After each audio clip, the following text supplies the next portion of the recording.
Separatists push to the brink. Republic forces continue to mount victories on battlefronts across the galaxy. After the Jedi Knights thwarted an attempt to kidnap Chancellor Palpatine, the evil droid General Grievous retreated to the Outer Rim. With his legions of battle droids severely depleted, Grievous mounts a desperate and brutal counterattack across several star systems. We find Republic clone troopers locked in deadly combat on the besieged world of Kaller. Led by Jedi Master Depa Billaba, they struggle to hold their position as they wait for reinforcements to arrive.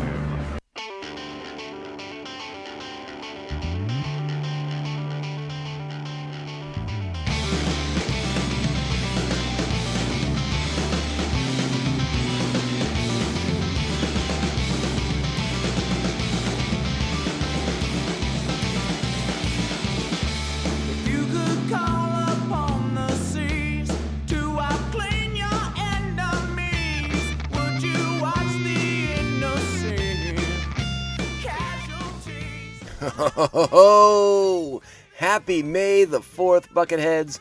May the 4th be with you. Welcome to Mando Vision. May Vartigar. Nargai Tom. Thank you so much for checking out the small independent Star Wars podcast. And once again, welcome, and happy May the 4th be with you day. Happy Star Wars Day. We're all excited. We're all living life, loving life, and all the great Star Wars stuff that's happening today. And hopefully you've had a chance by now to get onto the Disney Plus app and see the way they've Star Wars'd out the interface there, and some of that great artwork that's being displayed in the backgrounds, as well as just putting Star Wars all over the place on that app, so you can watch anything your little Star Wars heart desires, and that's what it's all about. And once again, thank you all so much for tuning into this episode of Mando Vision. We are recording on May the 4th. The debut episode of Star Wars: The Bad Batch has dropped, and we are so beyond excited to talk about this show with you all today, and wow, yeah, we're gonna get into it. So I hope you have had a chance to watch it. We're dropping this episode a little bit later in the day on May the 4th, so hopefully everyone's had a chance to watch it once or twice or 17 times by now. Because hey, it's been out since midnight. What have you been doing? Sleeping? No one's got time for that. Before we get into it, we got to get into the rigmarole, the particulars, the whole shebang, if you will.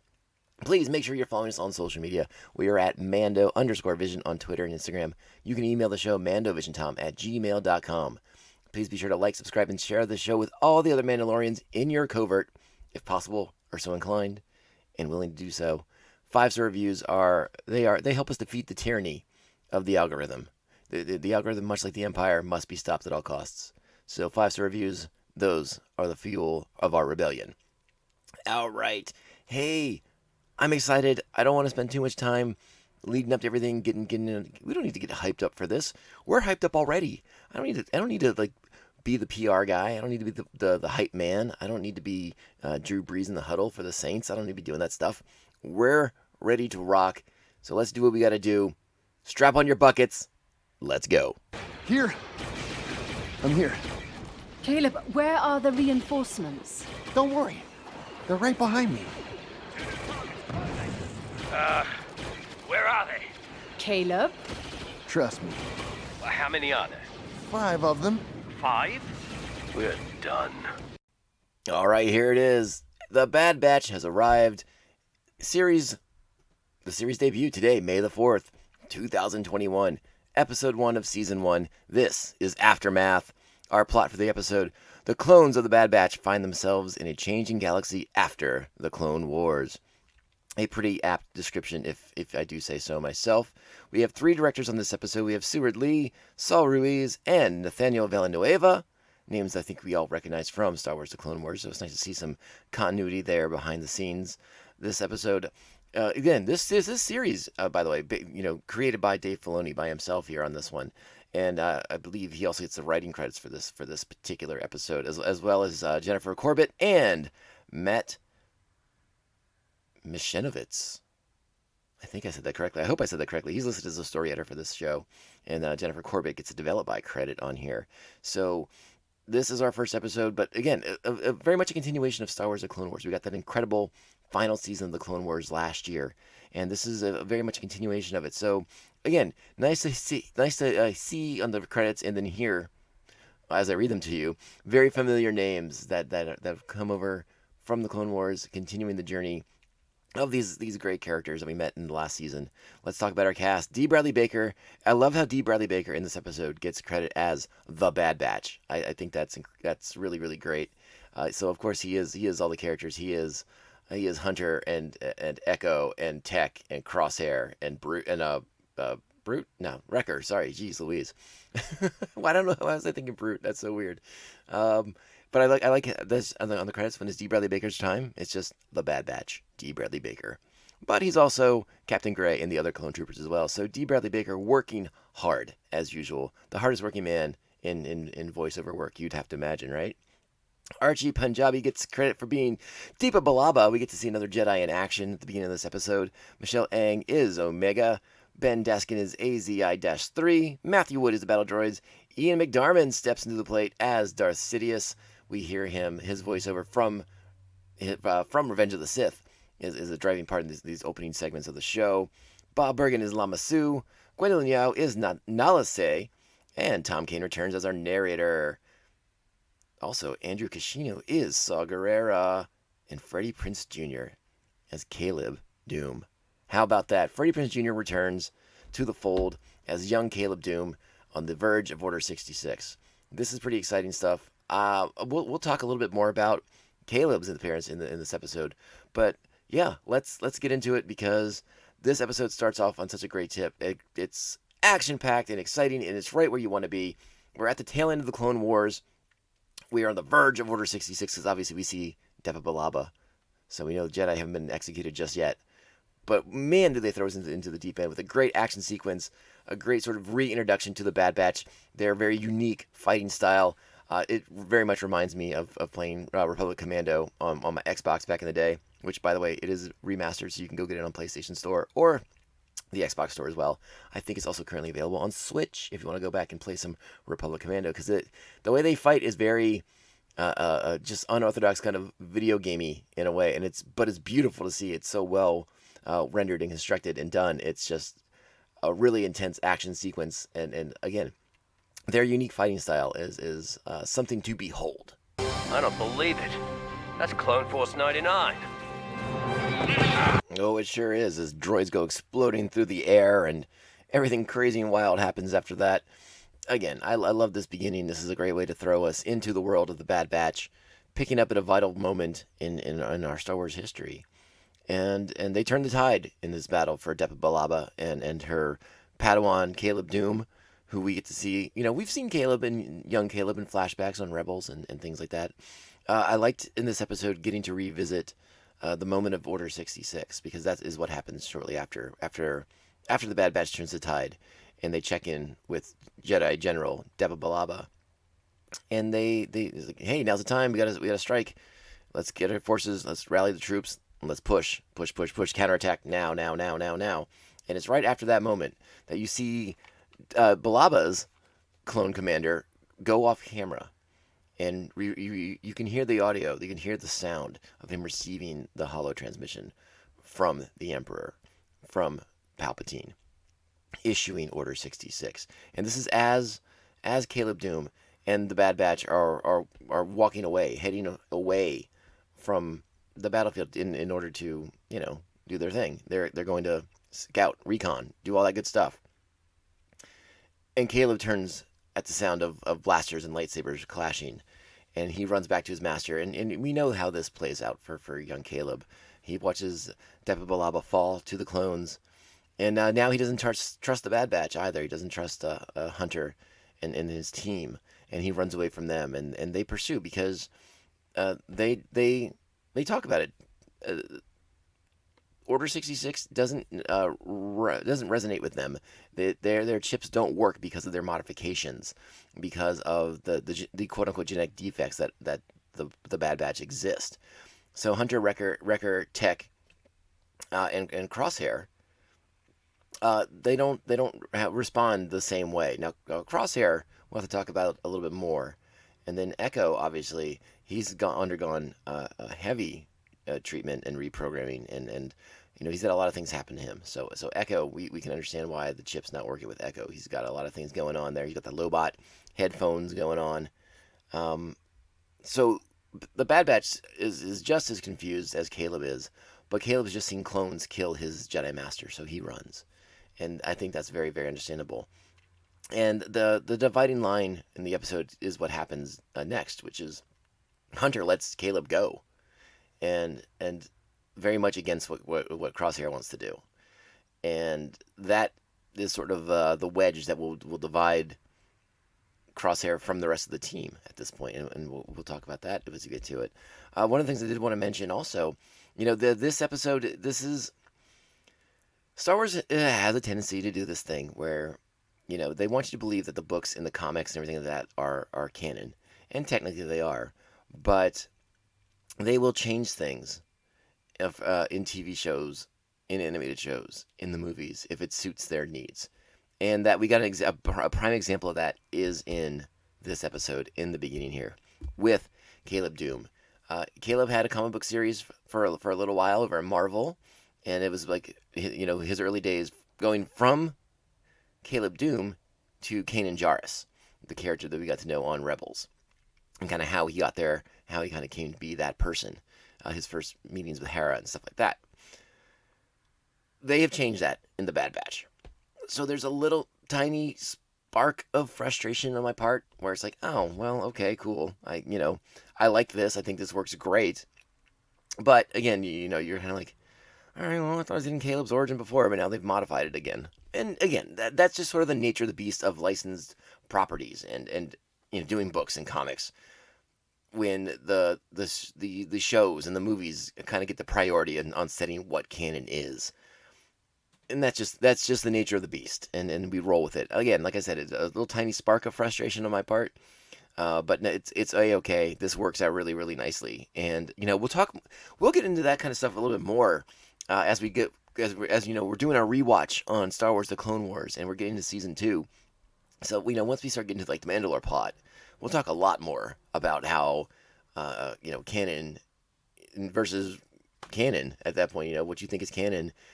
Can quickly be undone by a show or a movie, and again, it's the nature of the beast, but it's something I like to pay attention to because I am something of a continuity person. I do enjoy continuity, but again, with licensed properties like this, you kind of have to be flexible with that, and it's a-okay too. Don't worry. So yeah, and another interesting thing to talk a little bit further is Crosshair in this episode. I mean, he's very much, and in this scene in particular, he is trying to follow Order 66. You can see him sort of struggling, like holding his head, where that chip implant is at, which, again, if you're not familiar with the chips, we'll talk about that later. We'll get into that as we're doing our rewatch in the Clone Wars. We will get to explore the chips more fully. But you get enough information in this episode, so if you aren't fully immersed in that aspect of the Clone Wars series, like you get enough information to understand that they have chips implanted in them so that they are pliable and follow orders. And we hear Crosshair struggling with that. Good soldiers follow orders, and again, him taking clear kill shots at Caleb as Hunter is trying to reassure the kid that they're not there to harm him.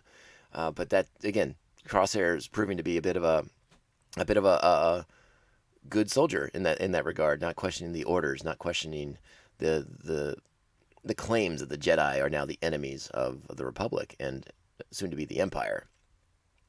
And that is that friction between Crosshair and Hunter is sort of at the heart of this episode for what drives these characters forward into a tumultuous time in the galaxy as we switch from the old Republic, the Galactic Republic, to the first Galactic Empire. What? You sure that Padawan died when he fell? Sure, I'm sure. Why? Well, usually when someone falls, you look down, not across. Well, some of us don't like to watch. And there you go. You see the questioning right there of Hunter and his leadership. And but excuse me. I wanted to talk a little bit about the Bad Batch themselves because we're doing that rewatch in the Clone Wars and we're going in order. And we haven't talked about the final season, so we haven't gotten to talk about the introduction of the Bad Batch and the unique style and visuals that each member of the Bad Batch seems to have. They don't look like the other clones. They're all a little bit different. You see like the bases there but they've been modified. Wrecker is super strong, and Hunter has like heightened senses, and Tech is Tech. I mean, he's like incredibly smart, and again, have Crosshair, incredibly accurate, like the Hawkeye of the group, if you will, if you want to borrow from Marvel on that one. One of the things I really like about Hunter is his John Rambo look, his First Blood look, and I something about that just really tickles my fancy. I enjoy that aspect of him quite a bit, and it's no, it's just wonderful and fun and a neat little callback for old guys like me who love John Rambo and love especially the first Rambo. I mean, we don't have to go down the road of all the terrible sequels, but First Blood, the initial Rambo offering, is wonderful, good times. So I really enjoy that visual that Hunter has and the uniqueness of it all, or the homage to Rambo, I should say, not the uniqueness of it necessarily. All right, so let's get into the next part of the episode because I was really delighted by this. I was so excited to come back to this. Is one of those avenues, one of these areas that I was very curious about after the Clone Wars. Again, the Clone Wars have come to an end. Order 66 is in place, and leaving the planet Collar, where they are, helping Depa Billaba and young Caleb Doom. Clone Force 99 decides to head back to base, and they're based out of Kamino. So we get to go to Kamino and see what's going on with the cloning facilities, where the clone army came from. We get to go back there and kind of see what's in store for the clone army moving forward into this new period of the Galactic Empire. Now that the formal announcement of the Empire is not there just yet, but it's an area where I want to know more. I want to understand, what did happen to the Kamino cloners? Are they going to meet a really violent end at some point here in the near future? Because obviously we know that there's a transition from the clone army of the Republic to the conscripted services of the stormtroopers that we know by episodes 4.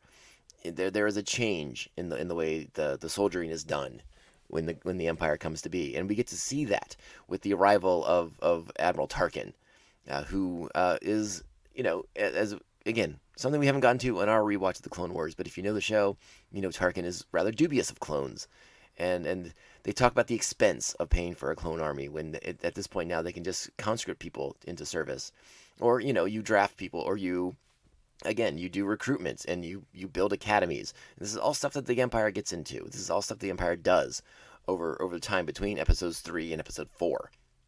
The entire basis of their army changes from the clones to humans only. And remember that's a key element too. Is the Imperial's xenophobia is the word we will use there. The Empire is very xenophobic. It is a humans only club, and that's something to pay attention to as well.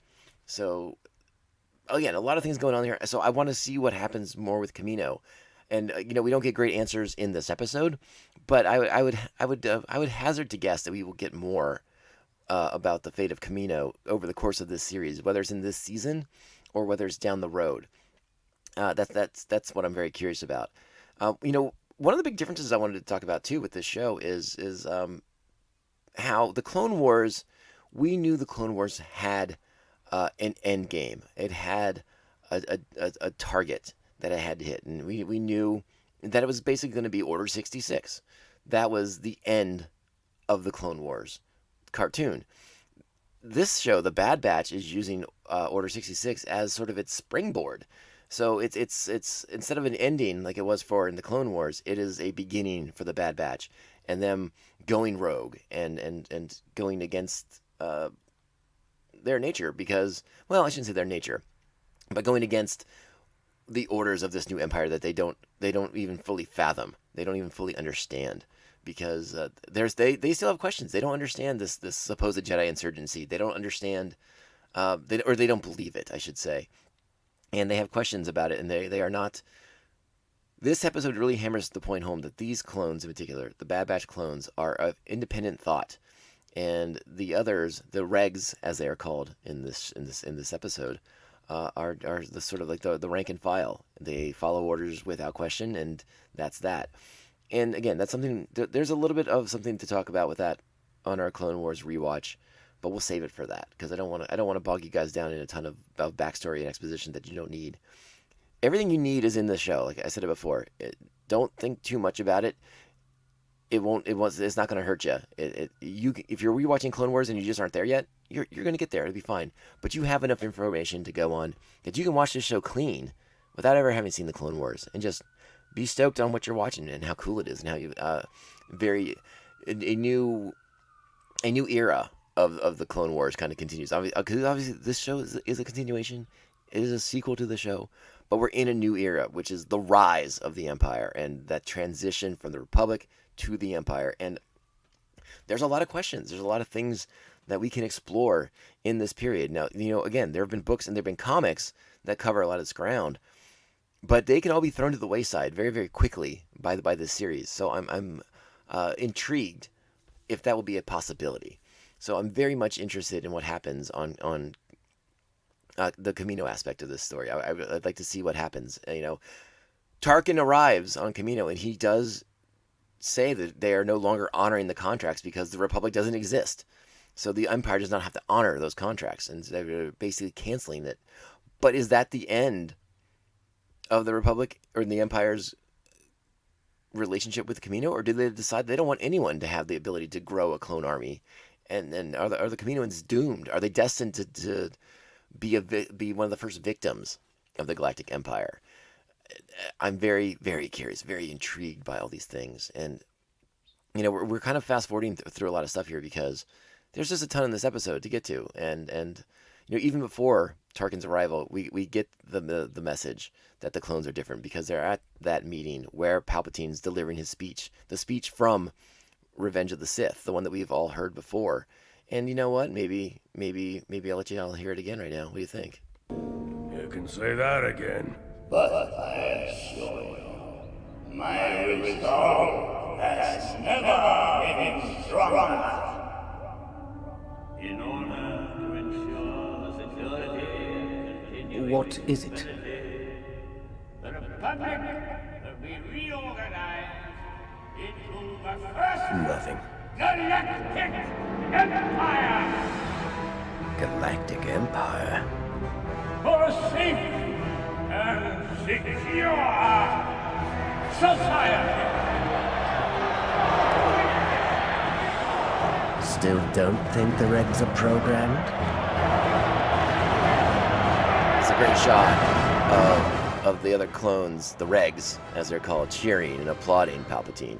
And I love the way that they incorporated that speech into a new animation sequence, basically. It's really cool. I always liked it when in Rebels we get to see Emperor Palpatine more, and I like seeing him, the classic look of the Emperor in the animated form. And I dug it in this. I thought it was a neat little way to include that moment in there. But a lot is happening. The clones meet Omega when they arrive back at Camino. We don't know the deal with Omega just yet. We know that we find out that Omega is also a clone, a modified clone like the Bad Batch. And so they're sort of connected to each other in that regard, in that they've been modified. There is a question as to, obviously, who is Omega a clone of? Or is Omega just a modified being? My assumption is that Omega's a clone, but whose clone is Omega? Is it a female Jango?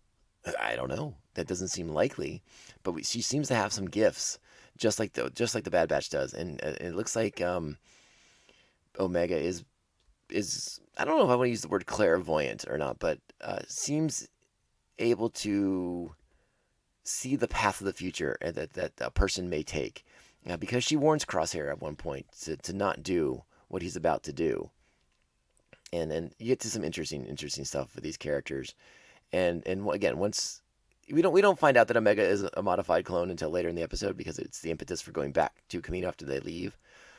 I'm jumping around a lot. I apologize. I thought I'd be a little bit more linear, but there's a lot in this episode. It's a 70-minute episode, and there's a ton to talk about in all of it. And interesting stuff. I really, really like this episode. Watch the scenes in Camino. the way they interact with the other clone troopers. It's really good stuff. And then Tarkin obviously testing Clone Force 99 and making them fight against droids firing lethal rounds. Live fire drill going on, and the resourcefulness of Clone Force 99 to overcome that. And then Palpatine's loyalty test to send them out on a mission, and to kill insurgents. And those insurgents turn out to be civilians, non-combatants. They just happen to be with Saw Gerrera, a former resistance fighter of the Republic, who's now been abandoned and sees the tyranny of the Empire. He sort of saw this coming. And again, we'll talk about Saw Gerrera's growth when we get to his episodes in the Clone Wars. But I think Saw's a great character. I love how they have used him over the years in the animated series, in the Clone Wars, in Rebels, now in this. And then obviously we get to the character, the Forrest Whitaker version that we get to see in Rogue One. So I think it's really cool to see Saw. We got to see him in the trailer, so we knew Saw was coming. But it's a neat inclusion, and I hope we will get to see more of him as this show kind of progresses. Because, as we kind of ramp up, as we kind of get going here, Clone Force 99 goes back to Kamino. Omega warns them not to come back, that it will go badly for them. But this is when the revelation that Omega is one of them basically comes out. And they decide they have to go and rescue Omega. So that's the plan. They're going to go back to Kamino. But they have not killed these insurgents, so they have not completed their mission. So obviously Tarkin will take that to heart. And he does not take kindly to that. So as soon as they get back to Kamino, they are immediately detained and arrested. And it's at this point that, I should say because they're on Odoron. This is where they find the insurgents and Saw Gerrera. And Tarkin's spying on them. He has probe droids following them. So he knows what Hunter's doing when he orders them to stand down, when he orders them not to attack. And he sees that Crosshair is the one who wants to do that. He wants to kill these people. He wants to follow orders. He wants to be a good soldier. So Tarkin recognizes that. And Tarkin is the one who has the procedure done on Crosshair to boost the chip in his head so that he will be the good soldier and the one who can follow orders. And he will be the one to, in theory, take down Clone Force 99. So that leads to, that is the friction that was teased at earlier in this episode, and that is the friction that we get as our heroes come into conflict with one of their own now against them. So it's this sort of fractured family in a lot of senses. You now have, they already took in Echo as their newest member at the end of season 7 in the Clone Wars. He's their newest member, but now they've lost a member of the family with Crosshair going and being like the loyalist to the Empire. And now they've brought in another family member in the form of Omega. And what will Omega bring to the dynamic? And how will their role change now that they're amongst these hardened soldiers, basically? Like, you have a lot of the classic archetypes within the Bad Batch. You have the smart techie guy. You have the guy with the brute strength, the fun, childish man-child with brute strength. You have the leader, the tactician, the kind of cold and distant, in a sense, leader in Hunter. And then you had the cold calculating cynicism of Crosshair before he split off. So how does like a young, optimistic, hopeful character like Omega factor in with them? And that's what's going to be interesting to see as the show goes forward. So eventually, let's fast forward here a little bit. Clone Force 99, after being captured, they are able to rescue themselves, to free themselves. They free Omega, and this is when we find out that Tarkin has turned Crosshair against them, has ramped up his chip, and is now able to control him, and he's a good soldier. And you get a lot of fun. There's again, the action is so good. But the sort of realization that Crosshair is now against them and will probably be coming for them is very intriguing to me. I think that adds such a fun, unique element to the show that maybe we didn't get to consider before. And our heroes get a little helping hand from the Kaminoans. The keeper of Omega seems to be well aware of what Omega's up to and seems to be A-okay with it as the Kaminoan aids the clones in escaping, aids Clone Force 99 in escaping, which leads to an interesting conversation between Lama Su and her. And I want to play a little bit of that as we kind of get to the end here. Check this out.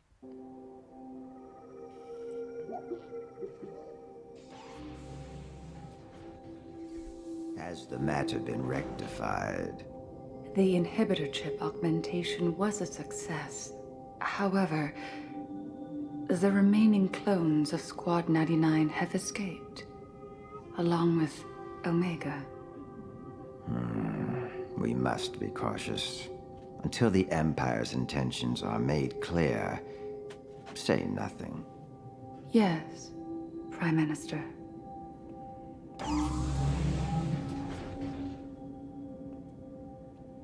So there's a little bit of intrigue still going on here with the Kaminoans. And again, I think that lends itself to some interesting stuff coming up on future episodes of the show. Now we're catching back up with our heroes. Wrecker's getting some repairs because he took some damage. He got shot. Wrecker got shot and was used as bait by Crosshair. So, I mean, talk about turning against your brothers. You've now used one brother to bait the others into a trap where you are going to kill them.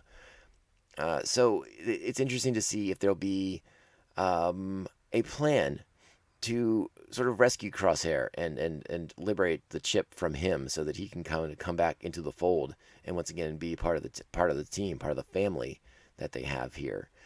Again, it's a very interesting family dynamic that the show seems to be working with, and I'm very intrigued by a lot of it. I think there's a lot of neat things that they could be doing here moving forward. And the future's bright for this show. I really liked the episode. I love the opening action sequence going on Collar and, catching up with Depa Billaba, getting to see more of Caleb Doom's origins, about how he came to, lose his master and the role that now Bad Batch has played in that. It'll be interesting to see if they cross paths at another point, at some point, if the Bad Batch it helps him further along in his journey to becoming Kanan Jarrus. That would also be something that I'm intrigued to see on the show. And again, we have our young character in Omega, and what role will Omega play in the show going forward as pertains to the rest of the team. And again, just a lot of really good possibilities here. I want to play out the last moments of the show here, and we can kind of hear a little bit of the optimism that the team has going forward. They've suffered a setback losing Crosshair, but they have to find their role, their place in this new galaxy. With this empire that is now out hunting for them, but they aren't going to be conscripted and forced to serve it. They don't believe in it and its causes. And again, I think that's something that we don't get to talk about too much on this episode. Hunter and his team are shown that they're being lied to by the Empire, by Tarkin, when they're sent to kill non-combatants in Saw Gerrera and his former Republic forces. But they don't get there hasn't been that deep conversation just yet of like, what is the Empire? What is the rise of tyranny meaning for all of this moving forward? And so I hope this show will go and explore a little bit more of that. We had a lot of things to do and to set up in these first 70 minutes. But I think, and again, knowing the Clone Wars, we will get to explore these dark alleyways of the rise of the Empire.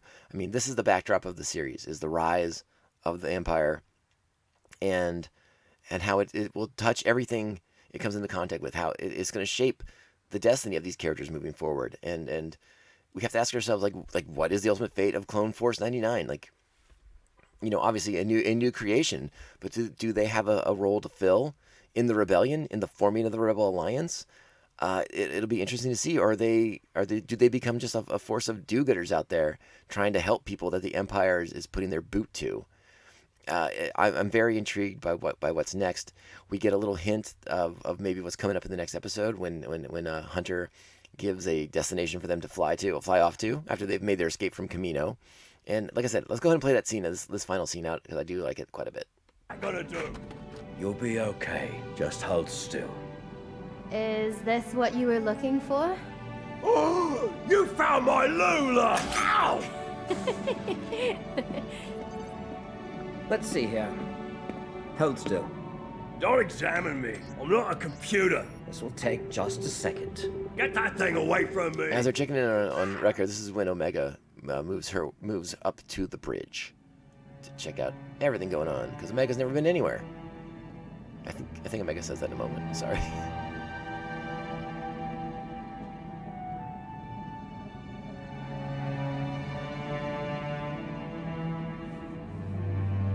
You're First time in space? First time anywhere. Impressive shot back there. Where'd you learn to do that? I don't know. I've never fired a blaster before. I guess I got lucky. She's not the only one. I'm fine. It'll take more than a blaster shot to take me down. You were down. Yeah, well, not for long. What's the plan, Hunter? There we go. I thought we could go off on our own. Lay low. But with Crosshair gunning for us, I'm not so sure. What about your friends? Could any of them help us? That would be a short list. I can think of one. Plot a course for J-19. J-19? We know a guy. We know a guy. What guy do they know? That's what I'm intrigued by. Not gonna want to miss this view.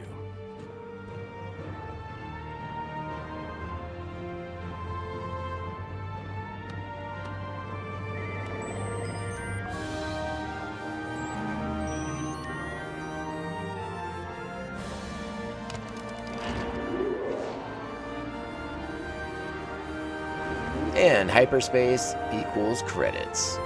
But the look on Omega as Omega's going and experiencing hyperspace for the first time, delight written across that child's face. So interesting, so intriguing. The show has its hooks in me already, but I was an easy sell. I'm curious how you all felt about this. How do you all dig this one? Do you think we're off to a good start here with the Bad Batch? I think we are. I think so. But I'm definitely curious what you all think. We haven't heard official word yet on how many episodes this season officially is. Though if you go into IMDb, it does have season 1 listed at 16 episodes, with the finale airing on August 13th. So that is interesting information for sure. I don't know how much stock we can put into that. But I mean, for the time being, it's better than any other information that I have. Like I said, I've not seen anywhere how many episodes this will be, but like IMDb, it's reliable enough. We'll go with it until we hear otherwise. All right, that concludes it. This is I give this episode a solid 8.5. I think it's a great debut episode. I want to see more. I want to know more, but I love this setting. I love this time after episode 3, the rise of the Empire, and watching the Republic fall, like watching Liberty die, watching those jackboots the Empire straps on come a little bit higher up and get a little bit new shine on them as they bring it crushing down against freedom across the galaxy and liberty across the galaxy. I'm excited by what the show could be and the new possibilities that it has. And like I said, I enjoyed how in Star Wars: The Clone Wars we had Order 66 was our end game. Now it's our launching point. It spins us off in a new direction. And again, what role will our new heroes have in the coming battle? You know they're going to come up against the Empire. You know they're going to come up against Crosshair. But what other things do they find themselves in the midst of? It's going to be really, really... I'm really excited. I'm really excited about what the future holds for this show. And we will talk more about it every single week as we get more information with every new episode. So I'm stoked. I'm excited. What a great way to kick off May the 4th. May the 4th be with you. Star Wars Day itself, with a new show, a new series to talk about. I'm so excited. I'm beyond pumped. It is a great day. It's always a great day to be a Star Wars fan, but especially on May the 4th. Can anything go wrong today? I mean, probably not. I mean, it's just a great, great day to be alive. And we got more Star Wars to watch. And even more great news. I mean, you already know it. The next episode, episode 2, on Friday. We don't even have to wait that long for the next one. So, yeah, and guess what? We'll be back that day, too, with some Mandalorian, with some Bad Batch content for you here on MandoVision.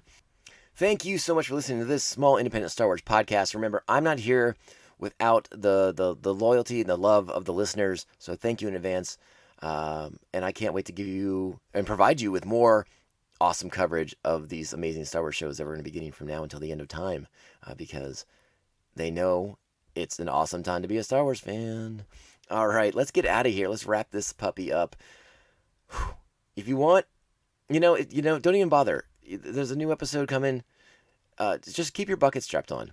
It's totally fine. buckets strapped on, just for the rest of your lives. Don't worry about it. Remember, we are the Mandovision Podcast. My name is Tom, Narguy Tom. And follow us on social medias at Mando_Vision, Twitter and Instagram. Email the show, mandovisiontom@gmail.com. Please like, subscribe, and share the show with all the other Mandalorians in your covert. Anyone you have a life debt with, anyone you have a blood feud with, share with all of them. And those 5-star reviews, if you can, they are the best for us. Thank you so much. Remember, we are on all your favorite podcasting platforms: Apple Podcasts, Spotify, Stitcher, iHeartRadio, Google Play, Pandora, Amazon, Audible, and so many, many more. Be sure to check them out. In closing, a quick programming note. If you are a fan of pop culture news and pop culture things that are not Star Wars related, please check out my other podcast, the Tomcast Podcast. We just dropped an episode reviewing Season 1 of Invincible. It was a lot of fun. Another great animated series to be on the lookout for if you have the Amazon Prime. And, I'll be honest, full disclosure, I do the podcast, this episode, with my buddy Reagan from the Co-SG podcast. And it gets a little silly. We get a little silly on this one. It was a little late at night for both of us. We get a little silly. But a fun show and a fun review of Invincible. Please check it out. Tomcast Popcast. If you're so inclined to check that out. Remember, and we're going to be back here on Friday with another episode of The Bad Batch. Episode 2 review dropping on Friday. Which means the programming schedule going forward after this week will be Clone War reviews on Mondays. Bad Batch reviews on Fridays. So your show is still going to get 2 shows a week. It'll be the Clone Wars on Monday and the Bad Batch on Fridays. So stay tuned for all that. And again, thank you so much for all the support. It means the world to me. And we're going to be back here before you know it. Before you know it. I'll see you Friday. Take care. And oh gosh, I almost forgot. But there's only one way this podcast can end. Only one way. And this is the way. This is the way. This is the way. This is the way.